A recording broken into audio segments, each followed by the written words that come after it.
Hello everyone, my name is Tarun Singh Jufal and welcome to learning academy. तो lecture number 4 हम शुरू करने वाले हैं, जिसमें हम रिलेशन के बारे में सीखने वाले हैं। इससे पिछले लेक्चर में हमने क्या करी थी, एक्सरसाइज करी थी कार्टेशियन प्रोडक्ट की। इस बार हम क्या करेंगे, इस बार हम रिलेशन सीखेंगे। तो रिलेशन सीखने से पहले जो एक्चुअल डेफिनेशन है वो मैंने यहाँ पे लिख दी है, बट डेफिनेशन लिखने से पहले मैं कोशिश करूँगा कि 2 एग्जाम्पल देके एग्जाम्पल की हेल्प से आपको सबसे पहले रिलेशन सिखाया जाए। उसके बाद हम जाएंगे डेफिनेशन पे। जो डेफिनेशन कह रही है एग्जैक्ट वही चीज़ मैं भी बताऊंगा एग्जाम्पल के थ्रू, क्योंकि एग्जाम्पल से ज़्यादा बेटर समझ में आएगा। तो एग्जाम्पल के लिए सबसे पहले हमने क्या करा है, एक ए सेट ले लिया और एक बी सेट ले लिया। ए सेट में रखा हुआ है 1 2 3 एलिमेंट और बी सेट में है 2 4 6। अब कार्टेशियन प्रोडक्ट निकालना हम सीख चुके हैं ऑलरेडी। तो यहाँ पे हमारे पास क्या है, ये कुछ ऑर्डर्ड पेयर्स हैं, 9 ऑर्डर्ड पेयर हमारे पास मिलके आए हुए हैं। अब क्या करना है, अब यहाँ से हमारी शुरुआत होती है रिलेशन की। तो रिलेशन क्या होता है, रिलेशन अगर मैं बिल्कुल सिंपल लैंग्वेज में समझाना चाहूँ, जो ये डेफिनेशन भी कहती है, रिलेशन क्या होता है, एक तरीके का सेट ही होता है, बट सबसेट होता है किसका, ए क्रॉस बी का। यानी कि 2 सेट का जब हमने कार्टेशियन प्रोडक्ट निकाला, उस कार्टेशियन प्रोडक्ट में रहने वाले जो भी ऑर्डर्ड पेयर हैं, उन ऑर्डर्ड पेयर को ही लेके एक रिलेशन बनता है। अब देखिए ये सारी चीज़ें चलती कैसे हैं, इसके लिए सबसे पहले मैं एक आर ले लेता हूँ। आर का मतलब यहाँ पे रियल नंबर नहीं है, आर का मतलब रहेगा रिलेशन से। सो रिलेशन है जिसमें कि एक ऑर्डर्ड पेयर लेना है मुझे x comma y such that y is equals to 2x। ये सारी चीज़ें अभी आपको समझ में नहीं आ रही होंगी, बट धीरे धीरे समझ में आ जाएगी। ये इस पूरे आर में मैंने लिखा क्या है, आर का मतलब है रिलेशन से। तो होता क्या है, जब हम क्या करते हैं, कार्टेशियन प्रोडक्ट निकाल चुका हूँ, अब क्या करेगा, क्वेश्चन में हमें ऑलरेडी क्या करेगा, एक रिलेशन दे रखा होगा इस तरीके का कुछ। यहाँ पे क्या है हमारे पास, r is equals to x comma y such that. अब ये सारी चीज़ हम सेट थ्योरी में पढ़ के आ चुके हैं, जहाँ पे इस तरीके के हमारे पास क्या रहते हैं, सेट को डिफाइन करा जाता है, सेट बिल्डर फॉर्म कहते हैं इसे। तो ये कह रहा है कि r एक सेट बनाना है जिसमें ऑर्डर्ड पेयर लेंगे और इस तरीके से लेंगे कि y इज इक्वल्स टू क्या होना चाहिए, 2x के इक्वल होना चाहिए, जहाँ पर x क्या होगा, पहले सेट को बिलोंग करेगा और y जो है वो दूसरे सेट को बिलोंग करेगा। ये चीज़ तो हम देख चुके हैं कार्टेशियन प्रोडक्ट में, क्योंकि हमने सीखा था कि जब भी हमारे पास ऑर्डर्ड पेयर आता है तो पहली पोजीशन में जो भी एलिमेंट होता है वो पहले सेट का होता है और दूसरी पोजीशन में जो भी एलिमेंट होता है वो दूसरे सेट का होता है। तो ये पूरा इस स्टेटमेंट का मतलब है जो मैंने अभी भी बोला। अच्छा, ये स्टेटमेंट तो ठीक है, थोड़ी बहुत समझ में आई होगी। इसके एलिमेंट क्या मिलने वाले हैं वो देखते हैं और ज़्यादा चीज़ें क्लियर हो जाएंगी। तो r इज इक्वल्स टू, अब एलिमेंट देखने वाले हम, एलिमेंट क्या क्या मिलेंगे इसमें। देखिए कंडीशन कहती है कि ऑर्डर्ड पेयर तो लेना है, कहाँ से लेना है, ए क्रॉस बी से ही लेना है, बट वो इस कंडीशन को, इस रिक्वायरमेंट को फुलफिल करना चाहिए। अगर वो इस रिक्वायरमेंट को फुलफिल करेगा तो वो ऑर्डर्ड पेयर इस सेट से निकल के इस सेट में आ जाएंगे। इसको ऐसा समझ सकते हो कि ये हम छानने के लिए छन्नी है, जिसमें से फिल्टर करके हमारे पास इस सेट से कुछ ऑर्डर्ड पेयर उठ के इस सेट में जाने वाले हैं। कंडीशन देखते हैं, y is equals to 2x। अच्छा, इस कंडीशन को फुलफिल करने के लिए हमारे पास ऐसे कौन कौन से ऑर्डर्ड पेयर हैं। 1, 2 क्या इस फॉर्म का है, बिल्कुल नहीं है। x की जगह पे अगर मैं 1 रखता हूँ तो मुझे क्या मिलना चाहिए, 2 मिलना चाहिए। तो ऐसा ऑर्डर्ड पेयर तो हमारे पास कहाँ पे है, ये रहा 1, 2। अच्छा, x की जगह पे अगर मैं 2 रखता हूँ, एलिमेंट हमें x की जगह पे a से ही रखना है, इस बात का ध्यान रहे। तो मैंने 1 रखा तो मुझे कितना मिला, 2। तो 1, 2 ऑर्डर्ड पेयर यहाँ से यहाँ आ गया। अब दूसरा क्या होगा, दूसरा एलिमेंट किसका, a सेट का ही लेंगे, उसे हम रखेंगे x की जगह पे। 2 2 जा कितना होता है, 4। तो इसमें क्या हुआ, जब हमने 2 रखा तो हमें क्या मिला, 4 मिला, और ये वाला ऑर्डर्ड पेयर इस a क्रॉस b में है। अच्छा, एक और क्या, आखिरी एलिमेंट बचता है 3 रखेंगे तो 3 2 जा कितना आएगा, 6। तो ऑर्डर्ड पेयर क्या है, 3, 6 यहाँ पे है। तो इतने हमारे पास क्या हो गया, ऑर्डर्ड पेयर। अच्छा, इसके बाद भी रख सकते हैं क्या, इसके बाद रख सकते थे अगर यहाँ पे हमारे पास एलिमेंट देता, बट एलिमेंट तो उसने कितने दिए हैं, सिर्फ 1 2 3 दिया है। 4 5 6 अगर देता तो रखते हैं, अदरवाइज हम नहीं रखेंगे। जितना सेट में बोला गया है, जितने एलिमेंट सेट बोल रहा है, सिर्फ उतने ही रखने हैं, उतने ही ऑर्डर्ड पेयर आएंगे। अब इस बात का हमेशा ध्यान रखना, आर में जो भी ऑर्डर्ड पेयर आ रहे हैं, इस रिलेशन में जो भी ऑर्डर्ड पेयर आ रहे हैं वो ए क्रॉस बी में से ही आ रहे हैं। तो अगेन फिर से रिपीट करूंगा, रिलेशन क्या होता है, रिलेशन कुछ नहीं, एक सेट ही है जिसमें ऑर्डर्ड पेयर मिलने वाले हैं। कहाँ से मिलेंगे, ए क्रॉस बी में से या ए क्रॉस ए, जिस भी तरीके का हमें सेट गिवन होगा। अच्छा, ये जो मैंने डिफाइन करा हुआ है ये वाला पोर्शन, ये हमें क्वेश्चन में गिवन रहेगा ऑलरेडी। वहाँ से हमें क्या करने पड़ेंगे, रिलेशन बनाने पड़ेंगे इस तरीके के। तो रिलेशन क्या कहता है, रिलेशन हमसे यही बात कहता है, जो डेफिनेशन है, अभी डेफिनेशन में भी आएंगे, बट डेफिनेशन यही कहती है कि रिलेशन क्या होता है, सबसेट होता है हमारा ए क्रॉस बी का। तो हमने रिलेशन देख लिया, रिलेशन क्या होता है, ये रहा हमारे पास रिलेशन। इसी रिलेशन से रिलेटेड एक और कॉन्सेप्ट है जिसको हम बोलते हैं एरो डायग्राम। एरो डायग्राम ये भी काफ़ी इंपॉर्टेंट है, क्योंकि एरो डायग्राम बना के काफ़ी ज़्यादा चीज़ें क्लियर हो जाती है। ये क्लियरेंस कब चाहिए होती है, जब हम फंक्शन भी पढ़ चुके होते हैं, क्योंकि रिलेशन और फंक्शन में सबसे ज़्यादा कन्फ्यूजन होता है, बट वो भी क्लियर हो जाएगा अगर हम एरो डायग्राम समझ लेते हैं। देखिए एरो डायग्राम क्या कहता है, एरो डायग्राम में कुछ नहीं करना होता है, हमें क्या करना होता है, जो भी हमें क्वेश्चन दिया रहेगा और उसमें जो भी सेट रहेगा, सबसे पहले तो वो लिख लेंगे इस तरीके से ब्रैकेट बना के। उस सेट में जो भी एलिमेंट है, ए सेट में क्या क्या एलिमेंट है हमारे पास है 1, 2 और 3। दूसरा सेट जो दिया है उसको भी लिख लेंगे। दूसरा सेट है हमारे पास 2, 4 और 6 का, ठीक है। तो ये एरो डायग्राम इसी तरीके से बनाया जाता है। क्वेश्चन में बोलेगा, किसी किसी क्वेश्चन में बोल सकता है कि इसका जो भी हमें रिलेशन दिया हुआ है उस पूरे क्वेश्चन में एरो डायग्राम भी डिपिक्ट करो, तो करेंगे उसको भी, तो अभी तो सीख ही रहे हैं। अच्छा, इसमें क्या करना होता है, अब हम देखेंगे रिलेशन का सेट। ये रहा रिलेशन का सेट। ध्यान रहे ए क्रॉस बी के पास नहीं जाना है, हमसे जो भी डिपिक्ट करने के लिए बोलेगा एरो डायग्राम में, वो रिलेशन के रिस्पेक्ट में बोलेगा, हमें रिलेशन से वहाँ पे एरो डायग्राम बनाना है। एरो डायग्राम का मतलब ये होता है कि जो भी हमारे पास ऑर्डर्ड पेयर गिवन है उसके हिसाब से वहाँ पे कनेक्ट कर दिया जाए। कैसे कनेक्ट करेंगे, पहला ऑर्डर्ड पेयर पिक करता हूँ। पहले ऑर्डर्ड पेयर में 1 किसके साथ लिंक्ड है, 2 के साथ, यानी कि इस ऑर्डर्ड पेयर में 1 किसके साथ कनेक्ट है, 2 के साथ। तो हम यहाँ पे एरो बना देंगे कि 1 2 के साथ कनेक्ट है। सिंपल इस तरीके से, कोई एरो वगैरह खींचने की जरूरत नहीं, सिंपल इस तरीके से लाइन खींच सकते हैं। दूसरा है 2,4, तो 2,4 को कनेक्ट कर देंगे, ये हो गया हमारे पास 2,4। 3,6 को कनेक्ट कर देंगे, तो ये हो गया हमारे पास 3,6। तो सिंपल सी चीज़ है, ये हो गया एरो डायग्राम। ये हो गया हमारे पास एक एग्जाम्पल जहाँ पे मैंने समझाया कि रिलेशन एक्चुअली में होता क्या है। अगेन रिपीट कर दूँ, रिलेशन सबसेट होता है ए क्रॉस बी का, और ये वाली चीज़ जो डिफाइन है ऑलरेडी, ये आपको क्वेश्चन में मिल जाएगी। यहाँ पे तो मैंने खुद से लिखी हुई है, सही है। तो रिलेशन ये रहा, उससे रिलेटेड एरो डायग्राम ये रहा। तो जहाँ तक है धीरे धीरे, थोड़ा सा ये पहला एग्जाम्पल है, थोड़ी चीज़ें क्लियर होंगी। एक और एग्जाम्पल लेता हूँ, वहाँ पे भी हम एक एग्जाम्पल लेंगे, एक रिलेशन डिफाइन करेंगे, एनसीईआरटी का ही होगा, एक एरो डायग्राम बनाऊंगा, उसके बाद हम जंप करेंगे डेफिनेशन के पास। तो सारी चीज़ें, पूरी जो कॉन्सेप्ट है रिलेशन का, पर्टिकुलर रिलेशन की बात करूँ, वो अच्छी तरीके से क्लियर हो जाएगा। तो नेक्स्ट एग्जाम्पल देखते हैं। तो एग्जाम्पल नंबर 2 देखते हैं। एग्जाम्पल नंबर 2 एनसीईआरटी का ही है। यहाँ पे एक सेट है कैपिटल ए जिसमें स्मॉल लेटर रखे हुए हैं A B C, then B set है जिसमें नाम है अनिल, भोपाल, चेन्नई, बिमल, इस तरीके से। इसका अगर हम A क्रॉस B निकालेंगे तो इस तरीके के ऑर्डर्ड पेयर आएंगे। मैंने सारे के सारे नहीं लिखे हैं क्योंकि आई होप आप लोगों को समझ में आ चुका होगा कार्टेशियन प्रोडक्ट कैसे निकालते हैं, तो सारे के सारे नहीं लिखे हैं, आप लिख सकते हैं, बट हमें चीज़ें समझ में आ जाएंगी फिर भी। देखें, अब करूँगा क्या, यहाँ पे एक रिलेशन डिफाइन करता हूँ, R = x, y such that x, ये जो डबल डॉट होते हैं ना, सच दैट रीड किया जाता है, सेट थ्योरी में पढ़ा है हमने। Such that x is first letter of name y, of names y कर, चलिए नेम ही रहने देते हैं, ऑफ नेम y।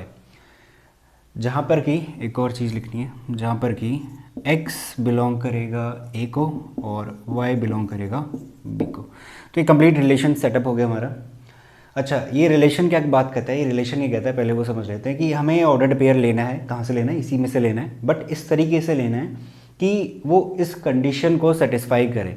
अच्छा, कंडीशन समझने में थोड़ी डिफिकल्टी हो सकती है, बट मैं इसको सिंप्लीफाई कर देता हूँ। ये क्या कह रहा है, x जो एलिमेंट रहेगा यहाँ पे, x पोजीशन पे जो भी एलिमेंट आएगा, वो y का जो भी नाम है, जो भी आएगा यहाँ पे, y की पोजीशन पे क्या है, देखिए अनिल है, भोपाल है, चेन्नई है, बिमल है, इस तरीके से उनका जो भी फर्स्ट लेटर है वो x की पोजीशन पे बैठेगा। एग्जाम्पल के तौर पे मैं ये वाला ऑर्डर्ड पेयर लेता हूँ A, अनिल। अच्छा, y की जो पोजीशन पे क्या है, नेम्स है, किसी का नाम है, चेन्नई है, बिमल है, इस तरीके से नाम है, उसका पहला लेटर क्या है, अनिल, A। तो पहली पोजीशन पे कौन है, स्मॉल a है, यानी कि ये वाला ऑर्डर्ड पेयर हमारी इस कंडीशन को क्या कर रहा है, सेटिस्फाई कर रहा है।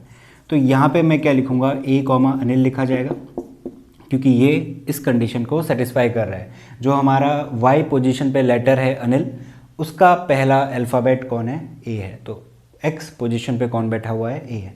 यही ये बात कर रहा है, x is first letter of name y. Y position पे जो भी नाम है उसका पहला लेटर कौन होगा, एक्स होगा। तो कंप्लीट चीज़ शायद क्लियर होगी। अच्छा, और कौन कौन सी चीज़ें आ सकती हैं, ए कॉमा अनिल आ गया, ए कॉमा बी तो आ नहीं सकता, ए कॉमा सी ये भी नहीं आएगा, ये भी नहीं आएगा। बी वाले शुरू करते हैं, बी कॉमा भोपाल आ सकता है, बिल्कुल आ सकता है, तो बी कॉमा भोपाल हम यहाँ पे लिखेंगे। इसके अलावा अच्छा और कौन से बन सकते हैं, मैंने सारे नहीं लिखे बट हम देख के बता सकते हैं। अच्छा, हम यहाँ तक पहुँच चुके हैं बी कॉमा भोपाल तक, फिर हम जाएंगे बी कॉमा चेन्नई तक, वो भी नहीं लेंगे। बी कॉमा बिमल लेंगे, क्योंकि बिमल का बी आ रहा है, तो यहाँ पे आएगा बी कॉमा बिमल। एक ये ऑर्डर पेयर आ गया, बी वाला ख़त्म। अब सी से अनिल ये नहीं होगा, भोपाल ये भी नहीं होगा, चेन्नई होगा, तो एक आ गया क्या, सी कॉमा चेन्नई। और ये हमारा रिलेशन हो गया ख़त्म, क्योंकि सी कॉमा बिमल बचता आखिरी, वो भी हमें लेना नहीं है क्योंकि वो इस कंडीशन को फुलफिल नहीं कर रहे। तो रिलेशन क्या आ गया हमारे पास, ये सारे आ गए, ये ऑर्डर्ड पेयर हमारे रिलेशन के सेट में आ गए। तो रिलेशन को अगर मैं कुछ और नाम भी देना चाहूँ तो ये दे सकते हैं कि एक लिंक है, किसके बीच में, दो सेट हैं, उनके जो एलिमेंट हैं उनके बीच में एक लिंक है। अब वो लिंक कौन देगा, अभी तो मैंने दिया हुआ है यहाँ पे, ठीक है, डिफाइन मैंने किया हुआ है। बुक में हमें क्वेश्चन डिफाइन करेगा कि ये रिलेशन है इन दोनों सेट के बीच में, या फिर एक सेम सेट देगा और उस सेट का उसी सेट के साथ कार्टेशियन प्रोडक्ट करेंगे और उनके बीच में एक लिंक सेटअप होगा। लिंक कहूँ या रिलेशन कहूँ, बात लगभग एक ही है। तो यहाँ पे भी वही चीज़ हो रही है। देखिए, ये रिलेशन का सेट है, ये ऑर्डर्ड पेयर है, ये ए किसका एलिमेंट है, इस ए का है, ये अनिल किसका एलिमेंट है, इस बी सेट का है, तो दोनों के बीच में लिंक सेटअप हुआ ना, तभी तो जाके रिलेशन का इसमें है। अच्छा, ये सेटअप कौन करके दे रहा है, ये वाला पोर्शन जो मैंने डिफाइन करा हुआ है। तो यही सारी चीज़ें हैं रिलेशन का, अगर तो यही सारी चीज़ें हैं, रिलेशन इसी तरीके से डिफाइन होता है, यही इसकी एग्जैक्ट डेफिनेशन है। डेफिनेशन पे भी आते हैं बट इसको ख़त्म करते हैं इस एग्जांपल को एक एरो डायग्राम बना के। एरो डायग्राम में जैसा कि मैंने बोला, जो भी सेट दिया हुआ है उसे रख ले, ए दिया है, बी दिया है, यहाँ पे हो गया हमारे पास ए, ये हो गया बी, यहाँ पे हमने रखे हैं स्मॉल ए बी सी, और वहाँ पे आएंगे हमारे पास नाम कुछ, एक है अनिल, एक है भोपाल, देन चेन्नई, और एक आखिरी है बिमल। तो लिखने तो सारे हैं, ए और बी के सारे लिखने हैं, बट एरो उन्हीं में बनाएंगे जो रिलेशन के सेट में गए हुए हैं। तो ए को कौन कनेक्ट कर रहा है, अनिल, इन दोनों के बीच में एक लिंक सेटअप है या फिर कहूँ एक रिलेशन सेटअप है, तो इनको हमने जोड़ दिया। बी कॉमा भोपाल, इन दोनों के बीच में एक लिंक है, तो बी कॉमा भोपाल को जोड़ दिया। एक और है बी कॉमा बिमल। अच्छा, ये केस पहली बार देख रहे हैं, पिछले एग्जाम्पल में नहीं था। तो यहाँ पे हमारे पास क्या है, बी कॉमा बिमल, तो बिमल से भी इसका लिंक है, तो इसको बिमल से भी जोड़ देंगे, ठीक। सी कॉमा चेन्नई को इससे जोड़ दिया। तो बस हमें जोड़ना है, वही हमारा क्या होता है, एरो डायग्राम होता है। तो हर क्वेश्चन में अलग तरीके का एरो डायग्राम बनेगा, बट वर्किंग वही है जैसा कि मैंने अभी एग्जाम्पल नंबर 1 और एग्जाम्पल नंबर 2 में बताया। तो ये रहा दूसरा एग्जाम्पल जो कि हम देख चुके हैं, समझ चुके हैं। अब आता हूँ मैं डेफिनेशन पे।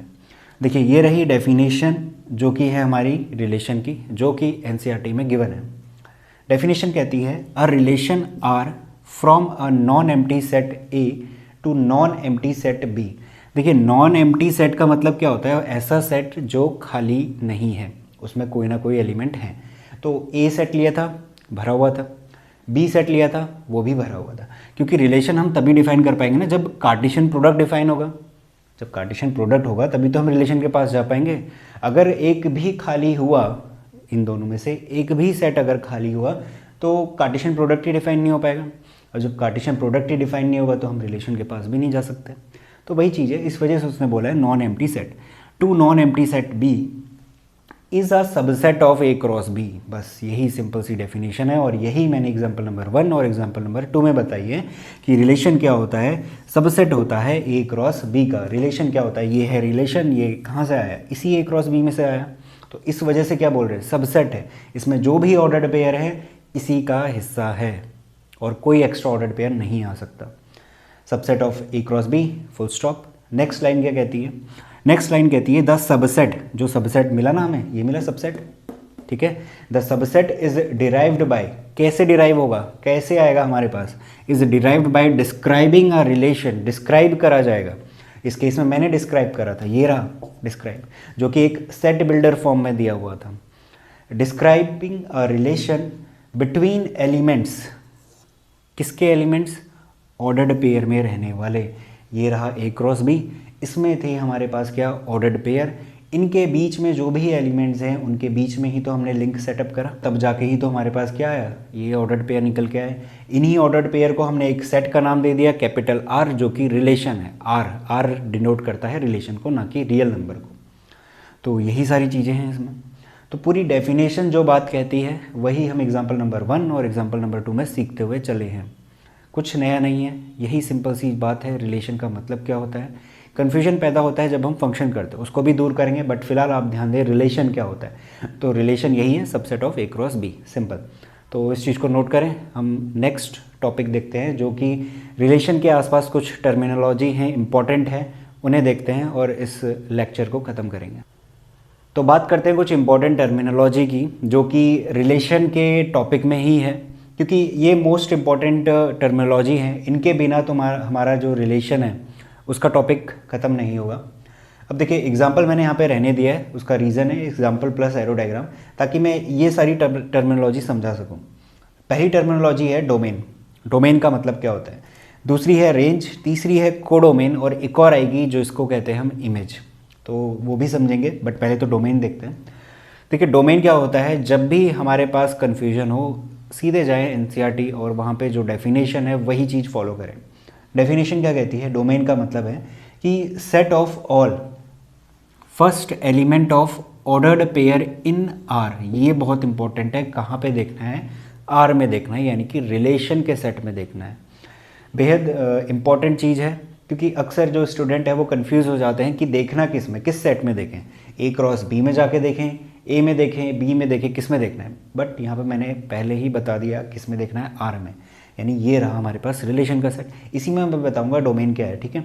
तो इन आर यहाँ पे जाके देखना है, from a set A to B is called domain of R. Of course हमारे पास कोई ना कोई सेट होंगे, तो वही बात कर रहा है, ए सेट से बी सेट में जब हम एक रिलेशन डिफाइन कर रहे हैं, ये करा, उसमें जो भी ऑर्डर्ड पेयर आए उनके जो फर्स्ट एलिमेंट हैं उनका सेट डोमेन कहलाता है, उनका सेट है, ध्यान रहे।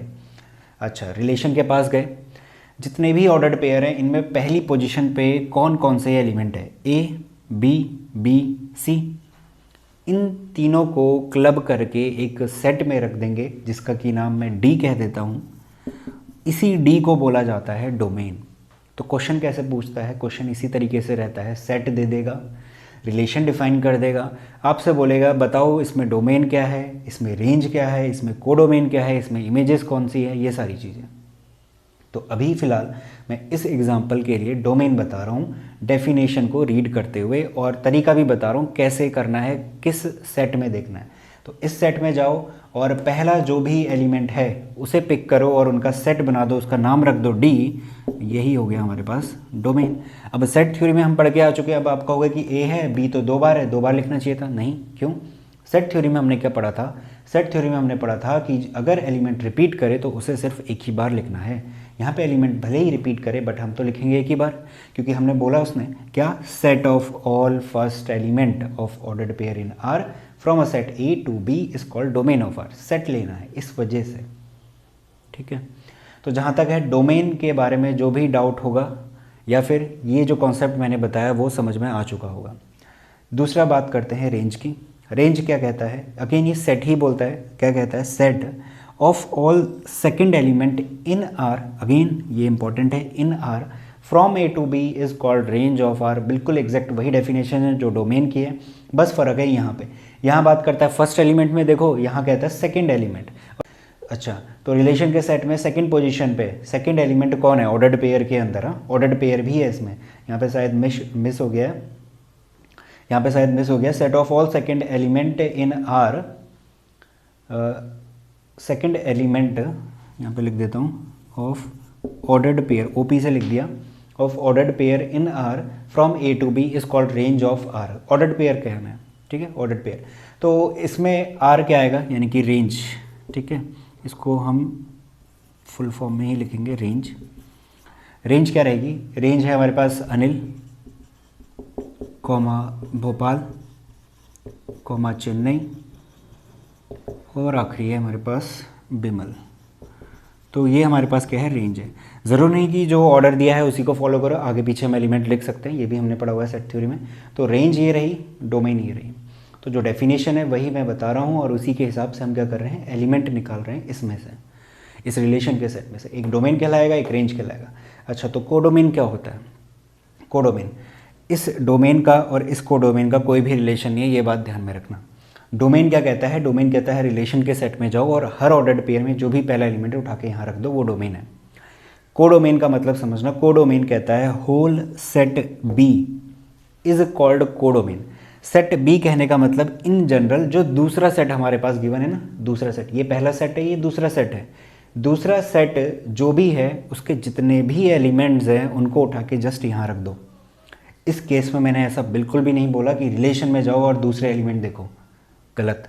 मैंने बोला सेट बी के पास जाओ, जो भी सेट हमारे पास क्वेश्चन में गिवन होगा उसके पास जाओ, उसके जितने भी एलिमेंट्स हैं सारे के सारे उठा के रख दो, किसमें, कोडोमेन में। वही हमारे पास क्या कहलाएगा, कोडोमेन कहलाएगा। तो बी सेट ये रहा, इसके जितने भी एलिमेंट्स हैं सारे के सारे पिक करें, दोबारा लिखें उनको और उनके आगे इक्वल्स टू लिख के लिख दिया कोडोमेन। तो यही है हमारे पास कोडोमेन। तो तीनों चीज़ें बिल्कुल अलग हैं, एक है डोमेन, एक है रेंज, एक है कोडोमेन। डोमेन और रेंज के लिए मैंने बताया किसके पास जाना है, आर सेट के पास जाना है। कोडोमेन के पास, आर के पास बिल्कुल नहीं जाना। कोडोमेन के लिए आर सेट के पास बिल्कुल नहीं जाना। कहाँ जाना है, जो दूसरा सेट गिवन है हमारे पास, ए और बी स्टार्टिंग में गिवन होंगे ना, उसमें जो दूसरा सेट होगा वो हमारा कोडोमेन कहलाएगा। ठीक है, यही सारी चीज़ें जो मैंने यहाँ पे बताई। अगर हमारे पास मान लीजिए एरो डायग्राम दे रखा है, कोई क्वेश्चन ऐसे भी बन सकते हैं जिसमें सिर्फ एरो डायग्राम दे दे और इस तरीके से डिपिक्ट कर दे, ऐसे एरो खींच दे, तो उस केस में हम कैसे जज करेंगे कि क्या डोमेन है, क्या रेंज है, क्या कोडोमेन है, वो मैं बताने वाला हूँ। अच्छा, एक और वर्ड है इमेज, वो भी अभी बताएंगे। अच्छा, तो डोमेन, अब मेरे पास ये बिल्कुल नहीं पढ़ा, मेरे पास बस इतना पढ़ा हुआ है, तो यहाँ पे डोमेन क्या होगी? डोमेन का मतलब क्या बताया था मैंने? डोमेन का मतलब मैंने बताया था कि रिलेशन के पास जाओ, उस ऑर्डर्ड पेयर में जो भी पहला एलिमेंट है। अब यहाँ पे हमारे पास अगर एरो डायग्राम है, ठीक है, पहले तो मैं इस चीज़ को रब कर देता हूँ फिर समझाता हूँ। तो हम समझ रहे थे कि इस एरो डायग्राम में से कैसे हम डोमेन, रेंज और कोडोमेन निकालेंगे। तो देखते हैं, जो भी हमारे पास गिवन है, पहले तो उसमें जो भी हमारे पास गिवन रहेगा एरो डायग्राम, उसमें से रिलेशन का जो सेट है वो बना लें। ये सबसे ज़्यादा फ़ायदेमंद रहेगा और कोई भी गलती के चांसेस नहीं रहेंगे, क्योंकि जैसे मैंने समझा है वैसे ही आपको फॉलो करना है। तो सबसे पहले करें, रिलेशन का सेट बनाएं इस फॉर्म में जिसमें डायरेक्ट एलिमेंट हमें दिखने चाहिए। अच्छा, क्या होगा, ए कॉमा अनिल रहेगा, क्योंकि कनेक्शन तो इसी से है ना, ए कॉमा अनिल था हमारे पास, उसी को मैंने कनेक्ट किया हुआ था, तो ऐसा ही हमारे पास ये बनेगा। कॉमा, दूसरा क्या होगा, एक होगा बी कॉमा भोपाल, तो इस तरीके से लिख लें, बी कॉमा भोपाल। दूसरा रहेगा B comma Bimal, order important नहीं है, किसी भी तरीके से लिख सकते हैं। C comma Chennai. ऑर्डर कहने का मतलब मैं इसको यहाँ लिख सकता हूँ। ऐसा बिल्कुल मत करना कि बिमल कॉमा बी कर दिया, वो ऑर्डर की बात नहीं कर रहा हूँ, उसको तो बिल्कुल नहीं चेंज कर सकते। ऑर्डर रहेगा इसी तरीके से, ए comma B comma C comma, इसको उठा के यहाँ, इसको उठा के यहाँ, ऐसे ऑर्डर हम चेंज कर सकते हैं। तो ठीक है, हमने क्या कर लिया, इससे ये बना लिया, बिल्कुल आसान है, बना दिया। अब वही चीज़ें इसमें फॉलो कर दो। क्या बोला था, डोमेन क्या होता है, set of all first element of ordered pair in are. ये रहा आर, इसमें जो भी हैं डी इज इक्वल्स टू क्या हो गया हमारे पास, ए कॉमा बी कॉमा सी। रेंज क्या होगी, रेंज अगेन आर में देखेंगे, जो भी ऑर्डर्ड पेयर है उसमें जो सेकंड पोजीशन पे बैठा हुआ है उसको लिख दिया, ये हो गया हमारे पास रेंज। कोडोमेन का मतलब, कोडोमेन के लिए तो आर के पास जाना भी नहीं है। कोडोमेन के लिए क्या करो, सीधे जाओ बी के पास, कुछ नहीं देखना, जो भी एलिमेंट है सीधे उठा के रख दो, वही हमारे पास क्या हो जाएगा, कोडोमेन। कोडोमेन, तो कोडोमेन अभी इस केस के लिए मैं कह सकता हूँ सिंपल बी सेट, ठीक है। या फिर अगर लिखना चाहते हो तो एलिमेंट लिख सकते हो, अनिल कॉमा भोपाल चेन्नई, इस तरीके से। तो ये रही हमारे पास कोडोमेन। अब एक आखिरी चीज़, एक आखिरी वर्ड है, इमेज क्या होती है। रेंज हमारे पास कहाँ है, ये रही, और इमेज, इनमें थोड़ा सा कन्फ्यूजन रहता है, वो क्यों होता है देखें। इमेज हमारे पास क्या होती है, इमेज के लिए हमें यही देखना है ऑर्डर्ड पेयर। रिलेशन के सेट में जाएं, अगर मैं पर्टिकुलर पूछता हूँ, पर्टिकुलर ऑर्डर्ड पेयर के पास गए और मैंने कहा ए की इमेज क्या है, तो हम बोलेंगे ए की इमेज है अनिल, सही है। हम पूछेंगे, मैं पूछूंगा बी की इमेज क्या है, बी की इमेज है हमारे पास भोपाल, और बी की एक और इमेज है जो कि है क्या, विमल। ठीक है, तो क्वेश्चन किस तरीके से आएगा इस बात को समझे। क्वेश्चन ऐसा आएगा कि वो तो कहेगा give its range, simple range के केस में कहेगा रेंज बताओ इसकी, तो ये करना है।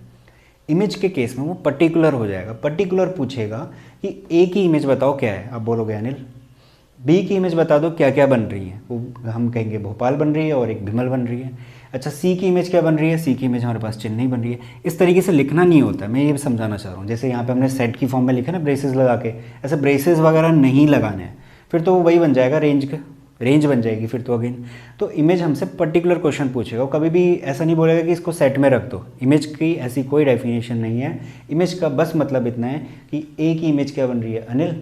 बी की इमेज क्या बन रही है, भोपाल। बी की अगेन एक और बन रही है, विमल। सी की इमेज क्या बन रही है, चेन्नई। तो पर्टिकुलर जब वो पूछे तो हमारे पास क्या पूछता है, इमेज की फॉर्म में बोलता है बताओ इसकी इमेज क्या है। तो इमेज बिल्कुल अलग चीज़ है इन तीनों से। किन तीनों से, रेंज, डोमेन और कोडोमेन। इनकी एक पर्टिकुलर एग्जैक्ट डेफिनेशन है।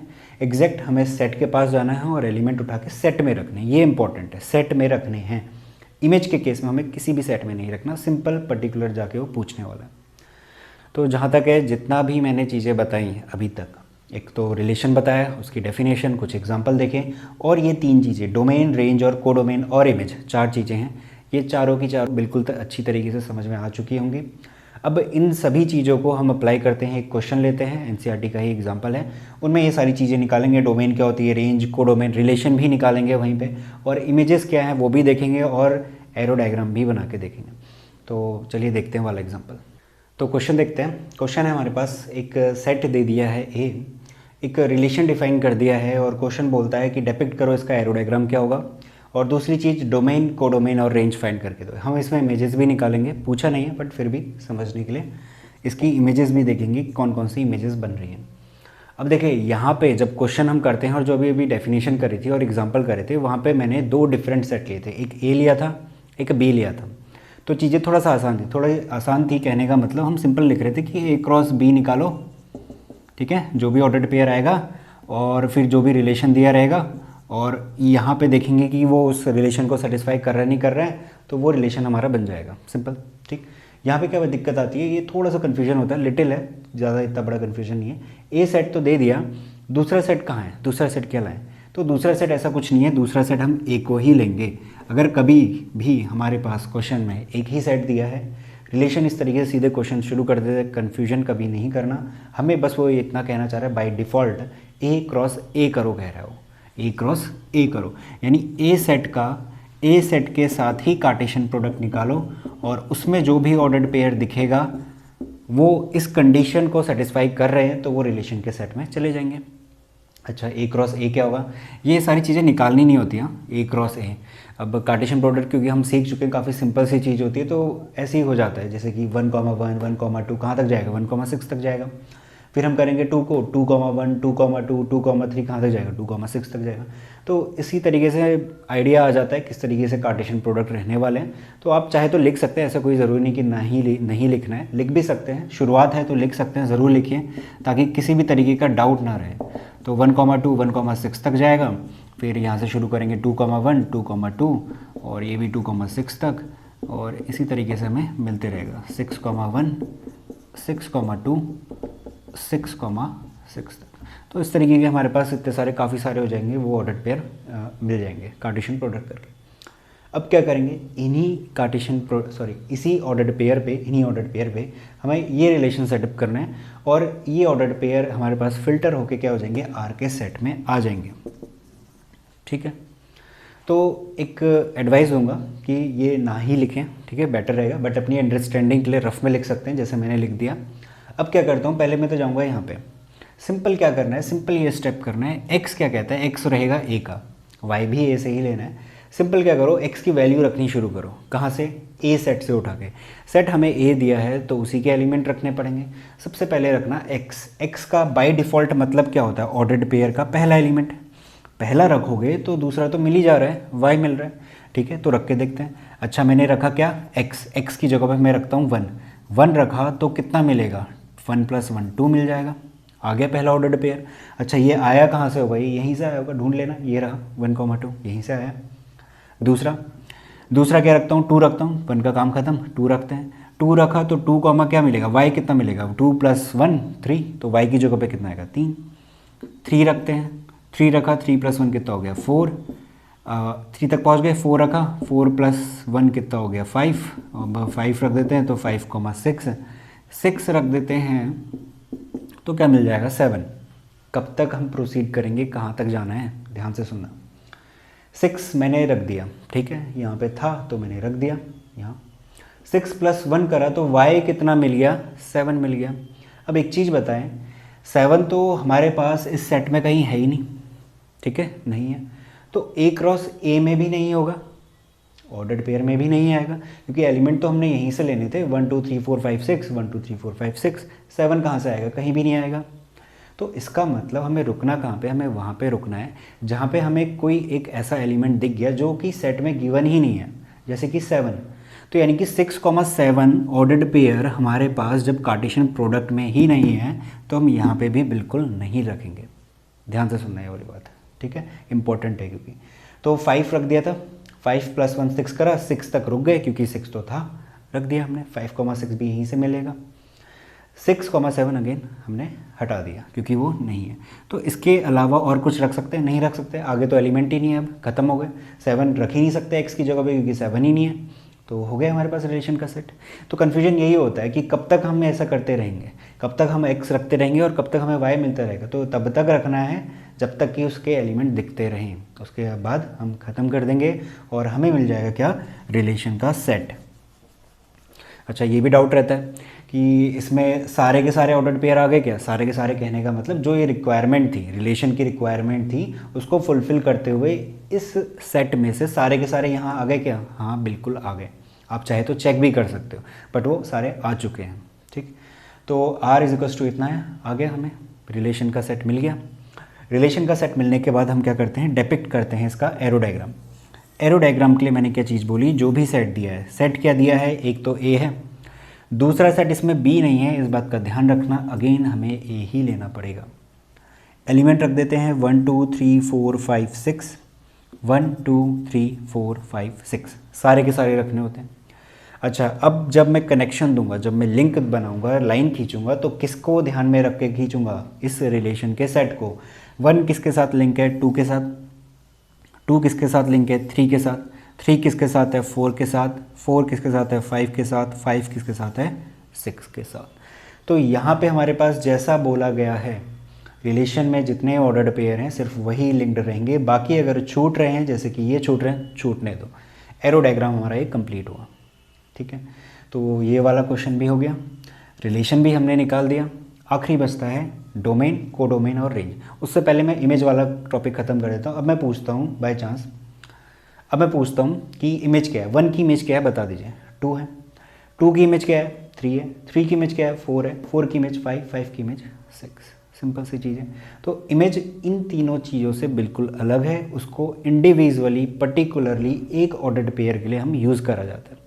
इस वाले में क्वेश्चन नहीं पूछा था, आगे चल के हमारे पास क्वेश्चन मिल सकते हैं, तो इस वजह से मैंने इसमें भी बता दिया। तो जहाँ तक इमेज क्लियर है, ठीक है। इमेज के बाद हम देखते हैं डोमेन। डोमेन के लिए मैंने बोला था कैपिटल D बना लें।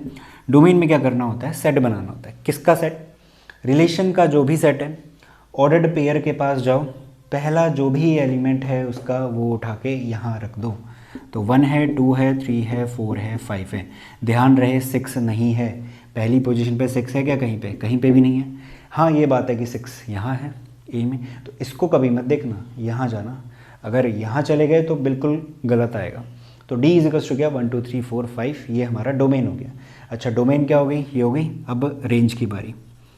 रेंज कंप्लीट ही लिखना, क्योंकि R हम रिलेशन से भी डिनोट कर रहे हैं, फिर रेंज भी R लिख देंगे तो कन्फ्यूजन होगा। तो रेंज कंप्लीट लिखना। रेंज देखते हैं, रेंज क्या होगी। रेंज के लिए मैंने बोला डोमेन और रेंज बिल्कुल एग्जैक्ट कॉपी हैं।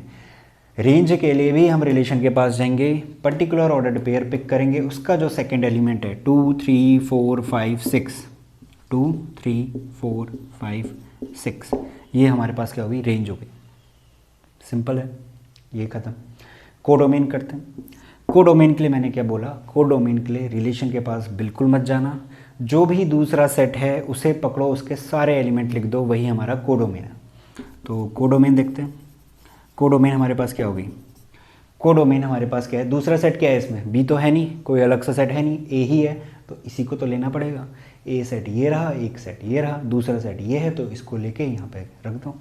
तो कोडोमेन क्या होगी, 1 2 3 4 5 और 6, ये रहा हमारे पास कोडोमेन। तो जहाँ तक है इस एग्जाम्पल में सारी चीज़ें क्लियर हो गई होंगी। एक्सरसाइज शुरू करेंगे अगले लेक्चर में और वहाँ पे इन सभी कॉन्सेप्ट को दोबारा से अप्लाई करेंगे। एक आखिरी चीज़ है जो इसमें बतानी रह गई है, वो ये है कि रेंज, ये हमारी एनसीईआरटी में भी गिवन है, range is a subset of codomain. Range subset है कोडोमेन का। सबसेट हम पढ़ के आ चुके हैं। सबसेट का मतलब क्या होता है, एक बड़ा सा सेट होगा, उसके एलिमेंट का यूज़ करके एक छोटा सा सेट बना दिया, उसी क्या बोल दिया, सबसेट। या सारे एलिमेंट भी लेते हैं, ठीक है। तो रेंज देखिए, रेंज कैसे सबसेट हो रही कोडोमेन का, ये रहा कोडोमेन, कंप्लीट सारे एलिमेंट है इसमें, इसके एलिमेंट का यूज़ करके ही तो रेंज आया अभी 2 3 4 5 6, तो हो गया ना क्या, रेंज सबसेट है कोडोमेन का। अभी तो फिलहाल ये वाला जो कॉन्सेप्ट है, यानी कि range is a subset of codomain वाला, ये कॉन्सेप्ट अभी एक एग्जांपल में देखा है, एक एग्जांपल में मैंने अभी बताया, जो कि ये रहा, ठीक है। और भी एग्जांपल लेंगे, यानी कि जब हम एक्सरसाइज करेंगे, इसके बाद लेक्चर नंबर 5 आने वाला है, वहाँ पे जब हम एक्सरसाइज करेंगे तो लगभग हर एक एग्जांपल में बता दूंगा कि रेंज कैसे सबसेट है कोडोमेन का, तो आपको याद रहेगा ये वाली चीज़, range is a subset of codomain. एक मार्क्स में काफ़ी इंपॉर्टेंट क्वेश्चन बन सकता है, एग्जामिनर कंफ्यूज कर सकता है कि कोडोमेन क्या सबसेट है रेंज का, ऐसा पॉसिबल है क्या, तो खुद ही देख लो। ये रही रेंज, ये वाला काउंटर एग्जाम्पल हो गया, ये रही रेंज, इसका सबसेट क्या कोडोमेन है क्या, यहाँ पे तो 2 3 4 5 6 है, इसके पास तो एक एक्स्ट्रा पड़ा हुआ है, तो इसके एलिमेंट का यूज़ करके ये सेट कैसे बन सकता है, नहीं बन सकता। इसका मतलब ये जो स्टेटमेंट है ये फॉल्स है। तो इस तरीके से ट्रू फॉल्स में पूछ सकते हैं, फिल इन द ब्लैंक्स में पूछ सकते हैं, किसी भी तरीके से एक मार्क्स में पूछा जा सकता है। तो जो सही चीज़ है वो ये है, range is a subset of codomain. तो इस चीज़ को हटा देते हैं, कोडोमेन कभी भी रेंज का सबसेट नहीं है। बाकी अगर इसमें कुछ डाउट है इस वाले में, आखिरी वाले में, तो आगे और क्वेश्चन आने वाले हैं और लेक्चर में हम क्वेश्चन करेंगे, वहाँ पे हर एक क्वेश्चन में मैं ये वाली चीज़ ज़रूर बता दूंगा। Thank you so much for watching this video. Next lecture में मिलते हैं, लेक्चर नंबर 5 में।